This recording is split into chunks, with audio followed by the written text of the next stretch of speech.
The sixth thing we want to talk about, and this is one of our pillars, is personal growth and discovery is a lifelong activity. It must be lifelong. You should never be 100% complacent as to who you are and where you are in life. There's always room for improvement.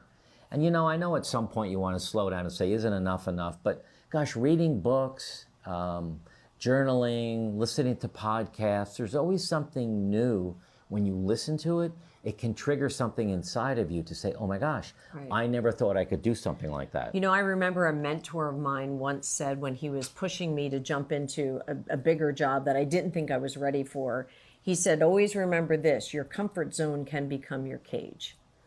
And that's the same thing in retirement. Your comfort zone can become your cage if you're not careful.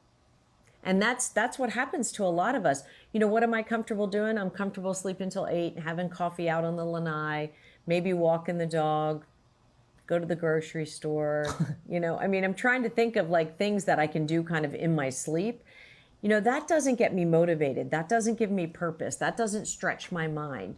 When I retired, I went to the University of Pennsylvania and got a degree in applied positive psychology. That stretched my mind. Let me tell you, if you are over the age of 55 and you haven't done a bibliography or annotated where your resources came from in years, think about it. When we did that, there was no videos. Do you know how to annotate a video? I don't even know what anecdote means.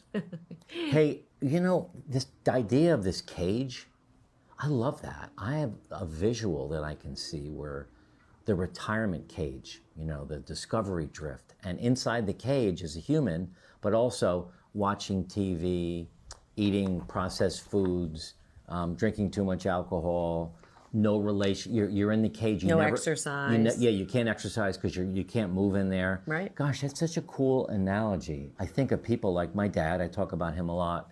He was in a cage for sure, but I never thought of it that way. Yeah. That's pretty powerful. Tribute that to Parker Rush. Yeah. So we want to talk to you about, so how do you take everything that we just said and build a plan? So again, we've got the 7 pillars. You've heard us talk about that. You've really got to have a plan for each one of those pillars and a habit for each one. Your physical wellness, your mental wellness, your relationships, your spouse-partner relationship, your spirituality. We're now reading the Bible, a chapter in the New Testament every morning. We started January 1st.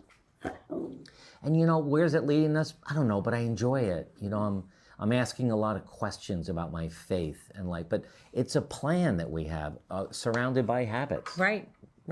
So build this plan around the 7 pillars and track your momentum and audit yourself and see how you're doing and celebrate each and every success that you have when you're building this plan.